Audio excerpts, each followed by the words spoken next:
তো হাই বন্ধুরা, এই যে ভাইলে ভাইলে থকে যাওয়া হয়েছিল, কবা বৃষ্টি নেবে কবা নেবে, অবশেষে সব স্যার নিরাশ করে অবশ্য গত কাল পরশু দুদিন ঝেড়ে জল দিল। সেই দুদিন আগে তো ভিডিও দেখাইছিলি নদীর কীরকম অবস্থা। আজকে দেখো জল কতটা যাচ্ছে কংসাবতী নদী।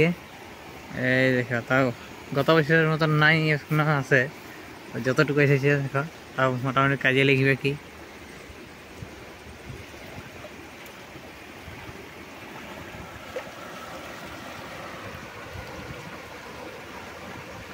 এই আমার এদিকে আমার কাঁড়ালা চড়ছে।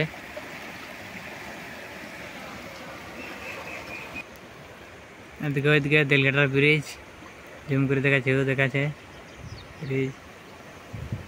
ওইদিকে একটা নদী বইছে, এখানে একটু বেশি জল আছে, ওইদিকে একটা নদী মিশছে।